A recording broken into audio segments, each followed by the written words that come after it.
Assalamualaikum warahmatullahi wabarakatuh. Teman-teman, salah satu pembelaan diri Glenn Alwi ini, kalau mereka nggak layak diutak-atik nasabnya adalah mereka tidak korup sebagaimana etnis tanda petik yang itu ya. Karena nggak kesannya sara gitu ya. Eh Gini, perilaku dawir itu kan sebenarnya perilaku korup.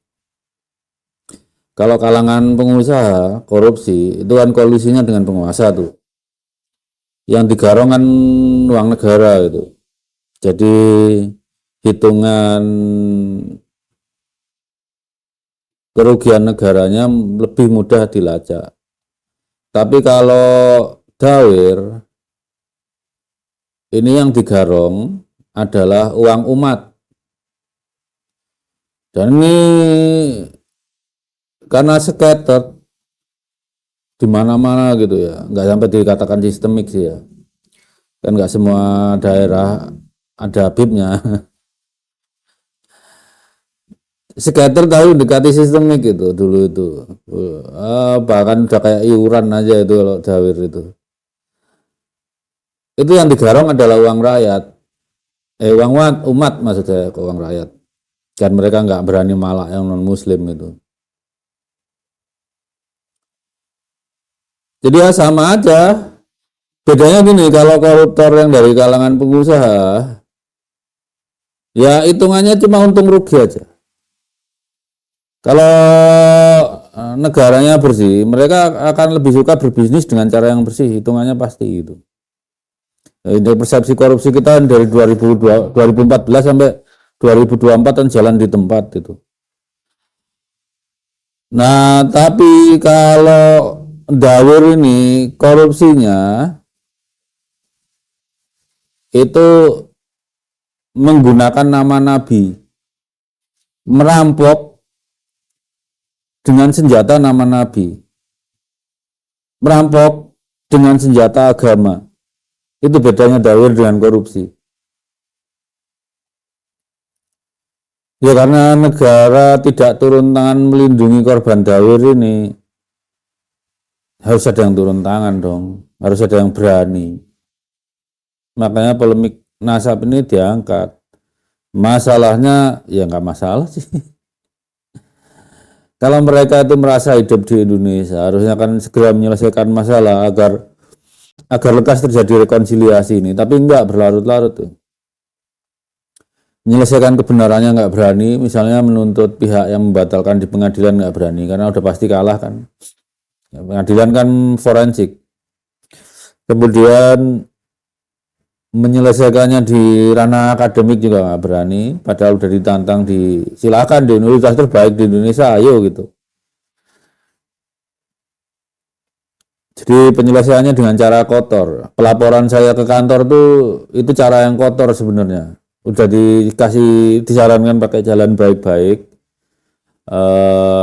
ke pengadilan atau ke universitas, tapi malah cara kotor. Ya begitu, nasabnya kotor misalnya. Kalau nasabnya baik akan dibela dengan cara baik. Nasab kotor itu akan dibela dengan cara kotor. Nah, sambung sedikit teman-teman, tadi kepotong sholat Jumat ya. Jadi dawir itu adalah suatu bentuk korupsi yang dijadikan modal tuh namanya nabi. Nasab itu kemasan aja. Korbannya umat. Sekarang kalau di kuantifikasi berapa kita nggak tahu, kan banyak sekali.